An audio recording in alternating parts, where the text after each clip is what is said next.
It's on here now. The goalkeeper's beaten, and South Africa have done. Sugar Sport 2010.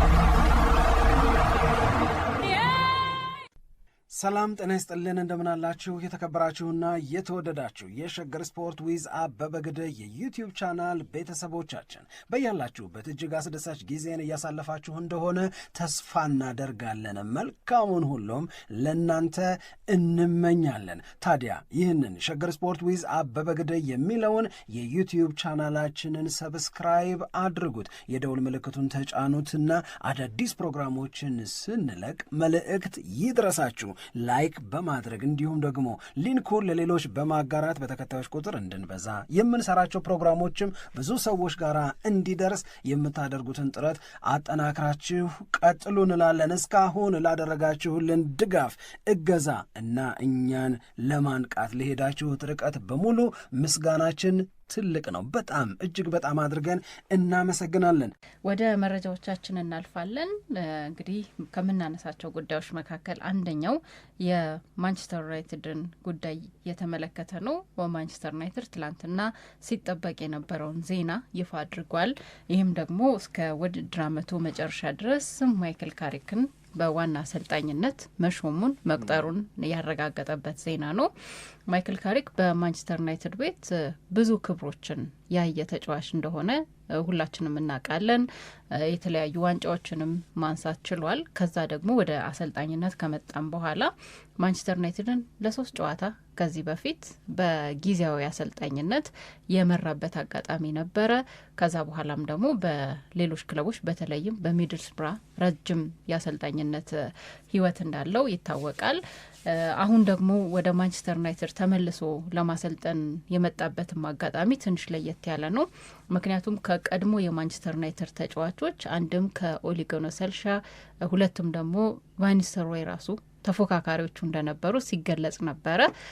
ነገር ግን የማንቸስተር ዩናይትድ የበላይ ኃላፊዎች ከማይክል ካሪክ ጋር የነበራቸው ውይይት የበለጠ እንዳሳመናቸውና ይህንን ኃላፊነት ለመስጠትም እንዳስገደዳቸው ተገልጿል። በወጡ ሪፖርቶች ይህንን አይተናል። አሁን የሚጠበቀው ነገር ምንድን ነው የሚለው ላይ ነው ደግሞ ውይይት እየተደረገ የሚገኘው።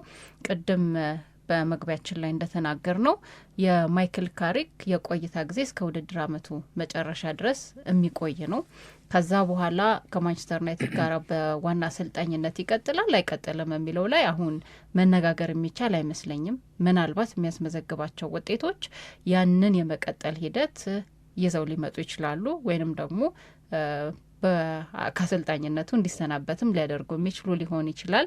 ግን በዋናነት ይህንን የውድድር ዓመት እንዴት ባለ መንገድ ይጨርሳል የሚለው አንድ የሚጠቀስ ነገር ነው።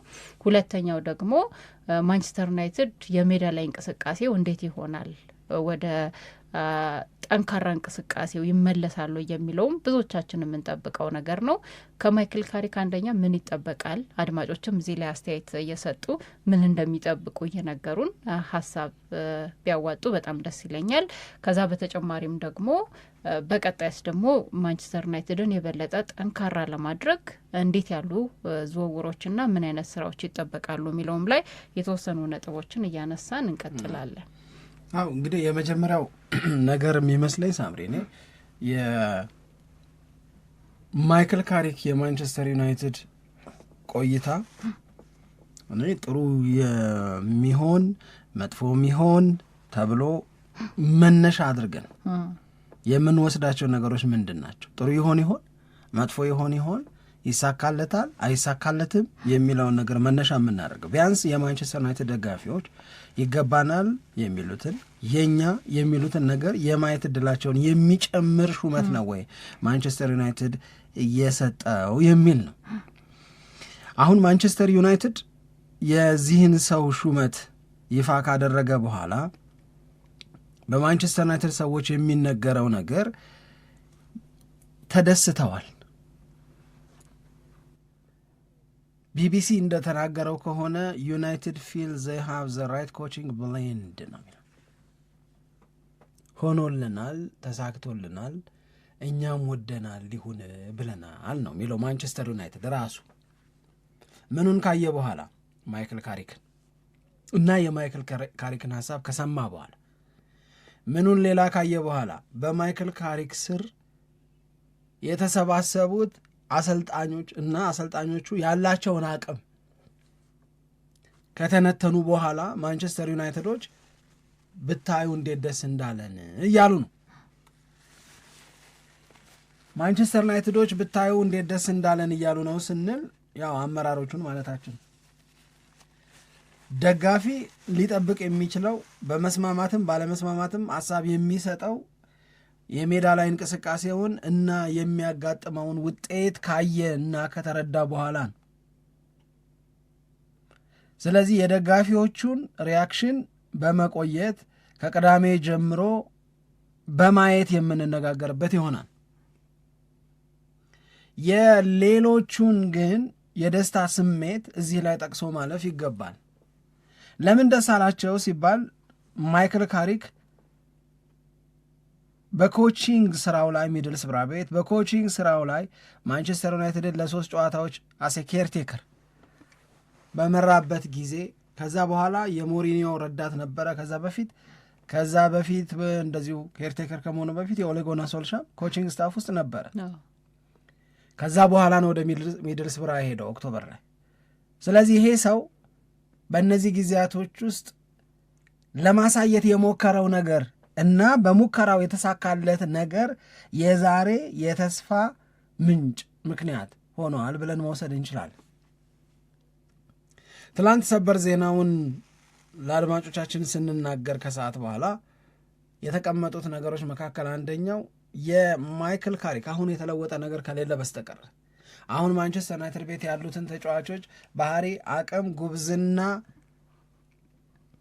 በመተንተን የሚቀይረው ነገር ከሌለ በስተቀር 4-2-3-1 የጨዋታ ፎርሜሽንን የዩናይትድ ደጋፊዎች ከቅዳሜ ጀምሮ ኤክስፔክት ማድረግ ይችላሉ። ምክንያቱም ባገኛቸው ቡድንን በአሰልጣኝነት የመምራት አጋጣሚዎች ማይክል ካሪክ ይሄኛውን የጨዋታ ስልት ደጋግሞ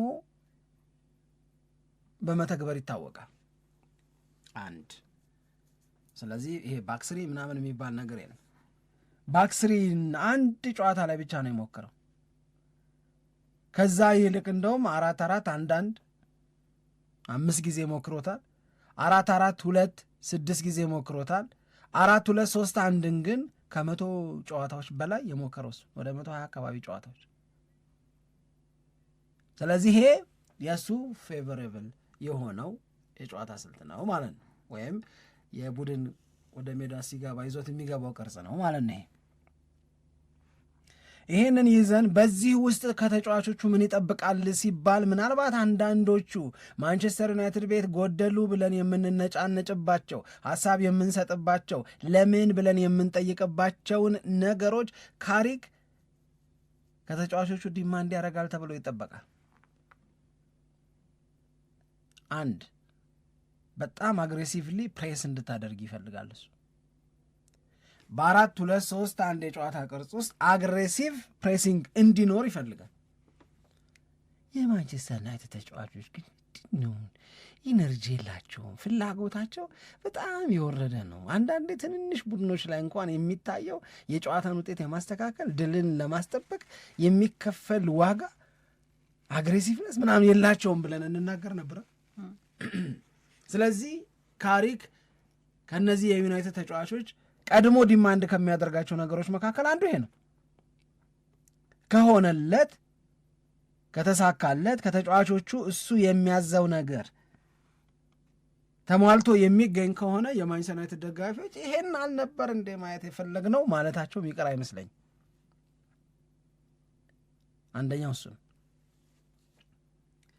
የማንቸስተር ዩናይትድ ወርቃማ የሚባሉት ጊዜያቶች ወርቃማ የሚባሉት የውድድር ዓመቶች የትኞቹ ናቸው? እነዛን የውድድር ዘመኖች ለምን ወርቃማ እንላቸዋለን ካልን የሚነሱት ነገሮች መካከል አንደኛው እኔ 2007-2008 የነበረው ማንቸስተር ዩናይትድ ከስብስብም አንጻር ከቡድን ጥንካሬም አንጻር ተጫዋቾቹ ሜዳ ላይ ያደርጉት ከነበረውም ነገር ስነሳ በጣም በጣም በጣም በጣም የሚገርም ማንቸስተር ዩናይትድ ነበር። በ2007-2008 ላይ የነበረው ማንቸስተር ዩናይትድ ካርሎስ ቴቬዥ የነበረው ክርስቲያኖ ሮናልዶ የነበረው ነው፣ ወይን ሩኒ የነበሩት ነው። ያ ቡድን ምንድን ነው በጣም አስፈሪው ገጽታ የነበረው ብባል የእግር ኳስ ወዳጆችን ከጥሩ የማስታወስ ችሎታ ጋር ብንጠይቃቸው ማስታወስ የሚችሉት አንደኛው በጣም ፈጣን የሚያስደነግጥ ካውንተር አታክ ማድረግ የሚችል ቡድን ነው ማንቸስተር ዩናይትድ። አስበሽዋል? ሩኒ፣ ሮናልዶ፣ ቴቬዥ ሲሮጡብሽ በቃ ዋው ነው። በጣም ፋስት ብሬክ አለ፣ በጣም ፈጣን። ካሪክ ዲማንድ የሚያደርገው ይህንን ነው። አሁን ለምሳሌ ከተጫዋቾቹ ከራስ ግብ ክልል ተነስተሽ ለማንም በሚያስደነግጥ መጠን ፈጥነሽ እዛኛው የግብ ክልል ጋር ለማጥቃት መገኘት አለብሽ። ለመከላከል ራስሽ ግብ ክልል አካባቢ ነበርሽ፣ ኳሱን በመከላከል ጥረትሽ ነጠቅሽ። የነጠቅሽውን ኳስ አታዘግዩው ነው፣ ሂጂ ፍጠኝና። እነዚህ ካሪክ የሚፈልጋቸው ነገሮች በሚድል ስብራ ተጫዋቾች ተሰጥተውታል። ስለተሰጡትም እሱ ከሚድል ስብራ ጋር ይሰራ በነበረበት ጊዜ አግሬሲቭሊ ፕሬስ በማድረግ በፋስት ብሬክ ምናምን በምንላቸው ተርንኦቨሮች ላይ ምናምን እነዚህ ላይ አንደኛ ነበረ የሚድል ስብራ ተጫዋቾች ሪከርዳቸው የሚያስመዘግቡ የነበረው ነገር። ስለዚህ ከዩናይትድ ተጫዋቾችም ተመሳሳይ ነገር እንዲማንድ ያደርጋል። ለዚህም ይመስለኛል ሩኒ ካሪክ የማንቸስተር ዩናይትድን አይደንቲቲ ከመመለስ አንጻር የተሳካ ስራ ይሰራል ብዬ ተስፋ አደርጋለሁ የሚለው የጎደለውን ይሞላል ተብሎ የሚጠበቀው ከዛ አንጻር ነው። ዲማንዱ ይሄ ይሆናል ተብሎ ይጠበቃል ከተጫዋቾቹ የሚፈልገው ነገር። ስለዚህ የማንቸስተር ዩናይትድ ደጋፊዎች እንደነዚህ ያሉትን ነገሮች የመጠበቅ መብት አላቸው፣ የማግኘት እድላቸውን በጣም ሰፊ ነው። የዩናይትድ ኃላፊዎችን ከዚህ ሌላ ምን አስደሰታቸው ብትኝ ራይት የሆነ ወይም ትክክለኛ የሆነ የአሰልጣኞች ስብስብ በእጃችን ገባሉ። ለምሳሌ ሆላንድ ነው አንዱ የእሱ አሲስታንት አሰልጣኝ ስቲቭ ሆላንድ የእንግሊዝ ብሔራዊ ቡድን ረዳት አሰልጣኝ ሆኖ ከጋሬት ሳውዝጌት ጋር የሰራ ነው። ይሄ ሰው ትልቅ ስም ነው በእንግሊዝ እግር ኳስ ውስጥ እውነት ለመናገር እና ማንቸስተር ዩናይትድን ይቀላቀላል ተብሎም አልተጠበቀም። የጥርጣሬ ስምም አልነበረም። የጥርጣሬ ስም ማለት ካሪክ ማንቸስተር ዩናይትድን ለጊዜያዊነት ሊረከብ ይችላል፣ እነገሌ ይገባሉ ተብሎ በጥርጣሬ ሰዎች ስም ሲጠራ የዚህን ሰው የስም እየጠራ የለም። ስለዚህ ኖሌጅ ዋይዝ ወይም ከእውቀት አንጻር ጥሩ ነው፣ ልምድ በጣም ጥሩ ነው። ስለዚህ እነዚህ የአሰልጣኞች ስብስብ ውስጥ የዚህ ሰውዬ መካተት ተወዶለታል ነው ለማንቸስተር ዩናይትድ። በነገራችን ላይ ሰውየው በቼልሲ ቤትም ሰርቷል። በተለያዩ አሰልጣኞች ዘመን ቼልሲ ቤት ረዳት እየሆነ ሰርቷል። ያውቀዋል፣ ሊጉን ያውቀዋል፣ ሊጉም እንደሚፈልግ ያውቃል፣ ማንቸስተር ዩናይትድ ቤት የጎደለውን ነገር ያውቃል። ያ ነገር እንዲሞላ በሚደረገው ጥረት ውስጥ ያግዛል ነው። ከዛ ውጪ ጆኒ ቫንስ ነው አሁን በቀደም ተጫዋች የነበረው አሁን የእሱ ኮቺንግ ስታፍ ውስጥ የገባ ነው። የእሱ አድቫንቴጅ ተብሎ የተጠራው ነገር ምንድን ነው? እያንዳንዳቸውን ተጫዋቾች ያውቃል። ሰው ኮሚዩኒኬሽኑ ከካሪክም በላይ ከኢቫንስ ጋር ሲሆን ቀለል ይላል ተብሎ ነው የሚጠበቀው። ምክንያቱም they were friends yesterday ምንም ጥያቄ የለው። የብቃው ይሄ ልጅ ተብሎ አይደል ያቆመው አምና ነበር እኮ። ስለዚህ ሁሉም የማንቸስተር ዩናይትድ ተጫዋቾች የጆኒ ኢቫንስ ቲምሜትስ ነበሩ ማለት ነው። ስለዚህ ይሄም በራሱ በሚገባ ያግዛዋል ነው። ከዛ በተጨማሪ ግን ካሪክንም ራሱ ያውቀዋል። አሁን ተጫዋቾቹን ብቻ ማወቅ አይደለም፣ ጆኒ ኢቫንስ ካሪክንም ያውቀዋል። የካሪክም የቡድን ጓደኛ ነበረ። ስለዚህ በተጫዋቾቹ በመልበሻ ቤት ውስጥ በካሪክ ስሜት መካከል ምንም አይነት ጋፕ እንዳይኖር በማድረግ ረገድ ትልቅ አስተዋጽኦ ይኖረዋል ተብሎ ይጠበቃል። ሌላኛው ሰው ቢኒዮን የሚባል ሰው ነው። ቢኒዮን የሚባለው ሂውጅ ኤክስፒሪየንስ ያለው ነው። በማንቸስተር ዩናይትድ ቤት ውስጥ ተጫዋቾቹን ያውቃል። በተለይ ከአካዳሚ የወጡትን ተጫዋቾች እነ ኮቢ ሜኖን በደንብ ያውቃል። ሌሲን በደንብ ያውቃል። ጃክ ፍሌቸርን በደንብ ያውቃል። ስለዚህ የቢኒዮን እዛ ቦታ ላይ መኖር በጣም በጣም ጥሩ ነው። እንደውም አንዳንድ ሰዎች ይሄ እኮ ሰው ይላሉ፣ እውነት ለመናገር ስለሱ የተጻፈውን ሳነብ ማለት ነው፣ ይሄ እኮ ሰው ራሱን ችሎ አሰልጣኝ መሆን የሚችል ነው ይላል። ራሱ በሙሉነት ቡድንን መረከብ የሚችል ነው ይላል። ይሄ ሰው አሁን ከካሪክ ጋር አብሮ የጊዜያዊ አሰልጣኞቹ ስብስብ ውስጥ ያለበት ሰው ነው። ጆናታን ውድጌት ትላንትና ስንጠብቅ እንደነበረው ጠብቁ ስንል እንደነበረው ጆናታን ውድጌት ከካሪክ ጋር አብሮ ይሰራል። ጆናታን ውድጌትና ካሪክ ሚድልስብራ አብረው ነበረ ይሰሩ የነበረው። ስለዚህ ሁለቱ በደንብ አድርገው ይተዋወቃሉ። የካሪክ የጨዋታ ሀሳብ የተሻለ በሚባል መጠን እንዲተገበር ያግዛል ተብሎ ይጠበቃል። ሌላው ከጆናታን ውድጌት የሚጠበቀው ጥቅም ስፓኒሽን ቋንቋ በደንብ ይችላል። ስፓኒሽ ቋንቋን በደንብ አድርገው ስለሚችል ወይም መናገር መቻሉ መልበሻ ቤት ውስጥ የሚኖረው የኮሚኒኬሽን ጋፕ እንዳይኖር ያደርጋል። ምክንያቱም የማንቸስተር ዩናይትድ መልበሻ ቤት ፉል ኦፍ ኢንተርናሽናልስ ናቸው አይደል ያሉት። የተለያዩ ሀገር ዜጎች አሉ፣ የተለያዩ ቋንቋዎችን ይጠቀማሉ። ስለዚህ ሪያል ማድሪድ ቤት ውስጥ ልምድ ያለው ሰው ነው።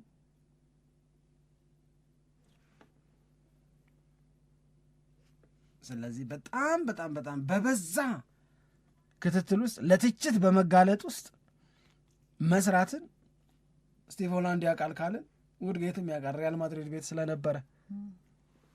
ይሄንን አይቶ ነው ማንቸስተር ዩናይትድ እንዴት ደስ እንዳለኝ የሚለው ስብስቡ። አሁን ይሄንን ሳነብ የእያንዳንዳቸውን የተለያየ አቅም ያንን የተለያየ አቅም አስተባብሮ ማንቸስተር ዩናይትድን በመጪዎቹ 17 ጨዋታዎች መርዳት ብዬ ሳስብ እኔ ተስፋ ይሰማኛል። ለምሳሌ በጎ ከማሰብ ምንም ኪሳራ የለም። አይ የሚያዋጣውም እሱ ነው። ደግሞ እውነት ለመናገር አሁን ያሉት መረጃዎች የሚወጡት ስለ ካሪክ የሚሰጡት ምስክርነቶች እነዚህን ስታይ ተስፋ እንድታደርግ የሚያስገድዱ ናቸው ብዬ ነው እኔ የማስበው። ለምሳሌ ማይክል ካሪክን በተመለከተ ያው ከዚህ በፊት ቅድም 3 ጨዋታ መርቷል ብለናል። ልክ ኦሌ እንደተሰናበተ እሱ ነበር ለ3 ጨዋታ እድል የተሰጠው።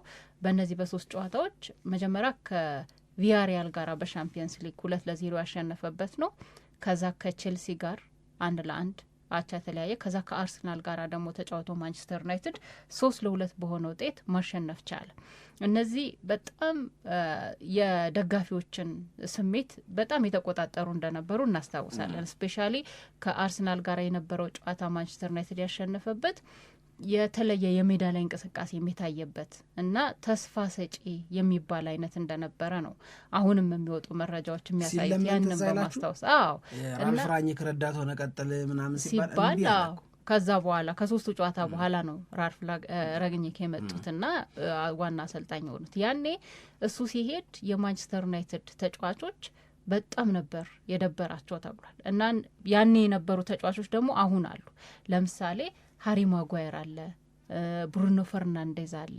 ብዙ ተጫዋቾች አሁንም ድረስ በማንቸስተር ዩናይትድ ቤት አሉ እና ያኔ መለያየቱ ከማንቸስተር ዩናይትድ ጋር መሄዱ ያላስደሰታቸው ነበሩ። እንደውም ሃሪ ማጓየር በወቅቱ የሰጠውን አስተያየት አሁን እያስታወሱ እያመጡት ሳየው በጣም ተወዳጅ ነው ማይክል ካሪክ በጣም ተወዳጅ ነው።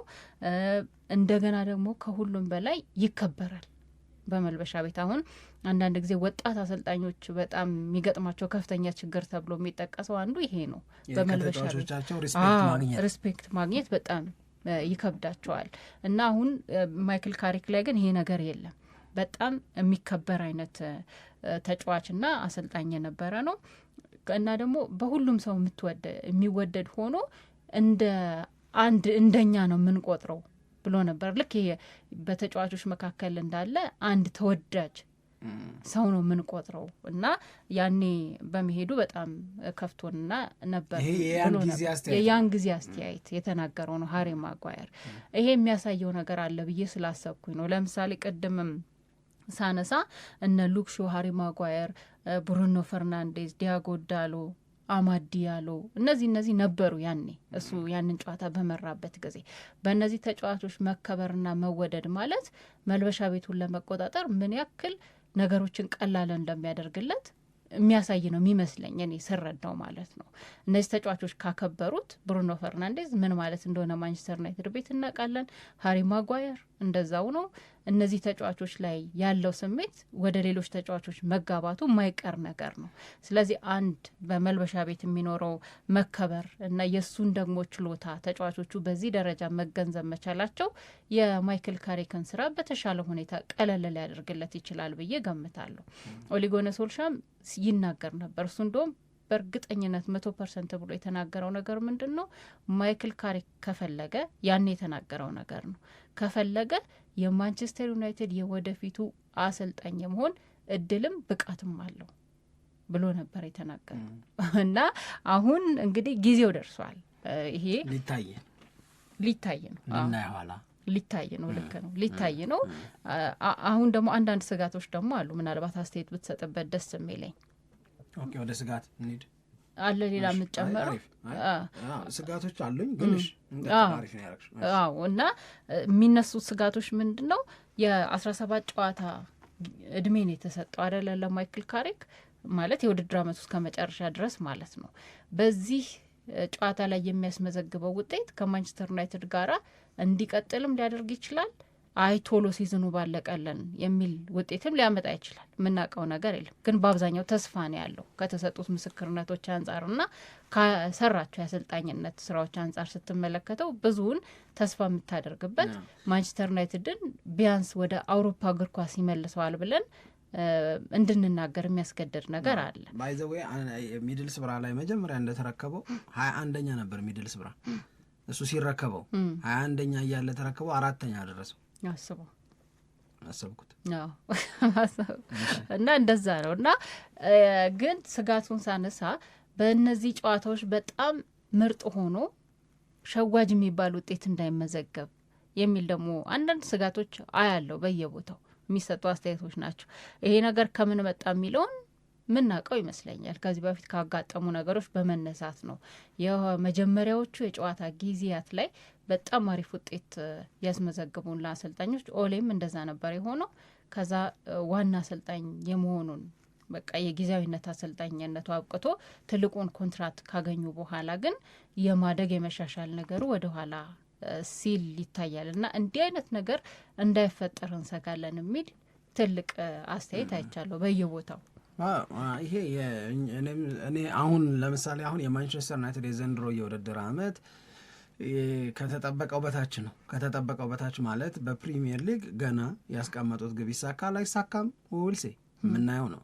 ነገር ግን በኤፍኤ ካፕ በመጀመሪያው ጨዋታ ተሸንፈሽ መውጣት፣ በካራባኦ ካፕ በመጀመሪያው ጨዋታ ተሸንፈሽ መውጣት፣ በውድድር አመቱ የምትጫወቻቸው ጨዋታዎች ብዛት ቢደመሩ ከ40 በላይ እንደማይሄዱ ማወቅ፣ ምንም ዋንጫ እንደማታሸንፊ ጥር አጋማሽ ላይ ማወቅ፣ እነዚህ የውድድር አመቱ አሪፍ ነበር አስደሳች ነበር እንዳንባባል የሚያደርጉ ናቸው።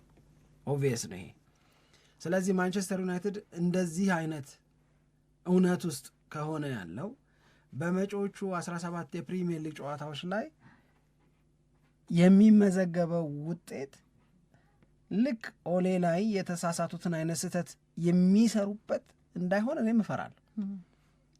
ካሪክን በደንብ ካልገመገምሽ በስተቀረ ጨምሬ ልስጠው ለማለት ፕሮሚሲንግ የሆኑ ነገሮች አሉ ብለሽ ብቻ ባይሆን፣ አለበለዚያ የሚቀጥለውን የውድድር ዓመት በካሪክ ጀምረሽ ሳይዋሉንም ብለሽ ደግሞ እንደገና የውድድር ዓመቱን ሌላ ሰው እንዲያስተካክለው ፍለጋ ውስጥ እንዳይገባ ማለት ነው።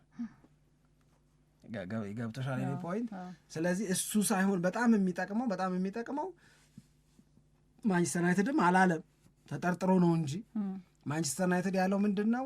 የጊዜያዊ አሰልጣኙን ቅጥር ጨርሻለሁ፣ አሁን ሙሉ ትኩረቴን ቋሚ አሰልጣኙን በመፈለግ ላይ አደርጋለሁ አለ። ቋሚ አሰልጣኝ በመፈለግ ላይ ከወዲሁ የሚጀመር ስራ ካለ ማንን አገኛለሁ ብሎ ሰዎችን አቅማቸውን በማንቸስተር ዩናይትድ ቤት ውስጥ ሊፈጥሩት የሚችሉትን ተጽዕኖ መገምገም ከወዲሁ ከተጀመረ ካሪክን አሻግረው እያሰቡት አይደለም ማለት ነው። ግን ባለፈው ለኦሌ የሆነው ነገር ለእሱም ጊዜያዊ ተሰጠው። ምን ስላጎደለ ነው ግን የእሱ ኮንትራት ቋሚ ማይሆነው አሉ ነጋሪ ኔቭል። ቋሚ ከሆነ በኋላ ቢታይ ብዙ የሚያድግ ሰው አይደለም። ውስብስብ ሀሳቦችን መቋቋም የሚችልበት አቅሙ በጣም የተገደበ ነው። ስለዚህ ይሄ እንደ ስጋት ሊታይ ይችላል። በጣም አሪፍ ከሆነ ግን ዋይኖት ጋርዲዮላ ላይ መጀመሪያ ስራውን ሲሰራ እኮ ከፍራንክ ራይካርድ የተቀበሉትን ቡድን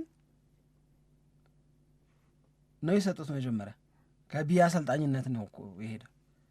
ሂ ኢምፕረስድ በጣም ነው እሱም የገረመው፣ እነሱም ደግሞ በጣም የተደነቁት። ሂ ኢምፕረስድ ኦልሞስት ኤቭሪዋን። በነገራችን ላይ ኤቭሪዋን ዋይኖት እየተባለ ጋርዲዮላ ኢዝ ነምበር ዋን አሁን። ስለዚህ በሚሰጥሽ ነገር በጊዜያዊ ውጤት ላይ ተመስርተሽ ሳይሆን እያደገ ጋርዲዮላ ሁሌ እንደሚለው እያደገ የሚሄድ ነገር አለ ወይ የሚታይ ከመጀመሪያው ይልቅ ሁለተኛው፣ ከሁለተኛው ይልቅ ሶስተኛው፣ ከሶስተኛው ይልቅ 13ኛው፣ ከ13ኛው ይልቅ 17ኛው አሪፍ ነው ወይ? ቲሙን ኢምፕሩቭ አድርጎታል፣ አሸንፏል፣ አቻ ወጥቷል፣ ተሸንፏል በሚለው አይደል፣ ቡድኑን አሻሽሎታል የሚለውን ነገር ነው ማየት ያለብን የሚል ነገር ነው። ከዛ ውጭ እኔ እንደ ብዙ ሰው ይበለው አይበለው አላቅም፣ ግን የኔ ብቸኛው ስጋት ተናጋሪ ሰው አይደለም ካሪክ። ይሄ ካልምድ የሆነውን ረጋ ያለውን ካሪክ ማንቸስተር ዩናይትድ መልበሻ ቤቱ ስለሚፈጥረው ተጽዕኖ አፍን ሞልቶ መመስከር በጣም አስቸጋሪ።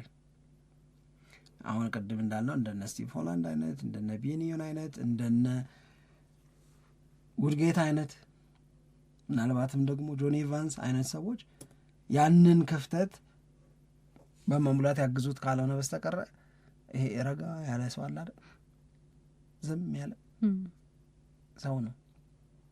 አንድ ጊዜ ሪዮ ፈርዲናንድ ኢንተርቪው እያደረገው ነበረ። እሱን ኢንተርቪው ካረገ በኋላ ከፈርጉሰን ጋር የሚነጋገሩበት ኢንተርቪው ደግሞ አለው ፈርዲናንድ። ሁለቱ እያወሩ መጡ፣ ጋፈሩ መጣል። እዛ ኢንተርቪው ላይ ያንን ካልምነስ ታየዋለሽ። ሪዮ ፈርዲናንድ የሚሆነውንና ካሪክ የሚሆነውን ነገር። ፈርጉሰን በጣም ከሚወዷቸው ተጫዋቾች መካከል አንደኛው እሱ ነው። ግን ሜዳ ላይ በጣም የሚወደድ ሰው ነው። ዌስትሃምም ቶተናምም በተለይ ደግሞ ዩናይትድ ቤት በቆየባቸው 12 ዓመታት በጣም በጣም በጣም በጣም ረጋ ያለ ግን በጣም የሚገርም ስራ የሚሰራ ተጫዋች ነው የነበረው እና ይሄንን እኔ እንደ ብቸኛ ስጋት አየዋለሁ። የኳስ አረዳዱን በተመለከተ ግን መጥፎ ስሜት የለኝም ለጊዜው።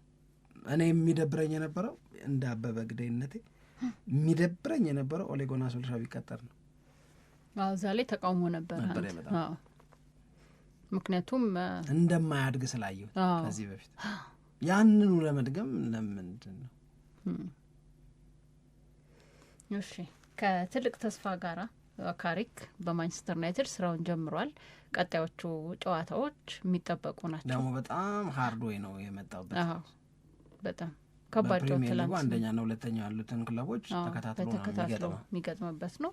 ምናልባት አሪፍ ነገር ደግሞ ጥሩ የማንቸስተር ዩናይትድ ተጫዋቾች ደግሞ መመለሳቸው ጥሩ ነገር ነው። እነ አማድ ዲያሎ እነ ኤምቤሞ መመለሳቸው፣ ማዝራዊ ነው የቀረው፣ እነሱ መመለሳቸው ተመልሷል። ብሩኖ ፈርናንዴዝ አለ፣ ሁሉም አሉ። ምናልባት የማዝራዊ አለመኖር ነው። እሱ ደግሞ የመከላከል መስመሩ ላይ ማንቸስተር ዩናይትድ በጣም ከፍተኛ ችግር እያጋጠመው ነው የሚገኘው። ጥሩ ይሆን ነበር ማዝራዊ ደግሞ ተመልሶ ቢሆን ኖሮ የተሻለ ይሆን ነበር። ወይ ደግሞ ማቲያስ ደላይት ከጉዳት የሚመለስበት እድል ካለ አሁን በጊዜው በወቅታዊነት የወጡ ሪፖርቶች የሉ ይመለሳል። ግን ሌሎች ተጫዋቾች መመለሳቸው እንደ ትልቅ አድቫንቴጅም ደግሞ አብሮ መታየት ይችላል። ማይክል ካሪክ ለአርሰናል ውለታ በመስራት ይጀምራሉ ወይ ነው እንግዲህ። ሲቲ እንግዲህ ያስፈራል። ማንቸስተር ሲቲ ትላንት አይተሽዋል? ትላንት ተመልሰን የካራባው ካፕ ጨዋታዎችን እና የዝውውር ጉዳዮችን እናያለን ብዬ እናያለን። የየርገን ክሎፕስ ጉዳይ እሱንም እናያለን። ደስ ይለኛል።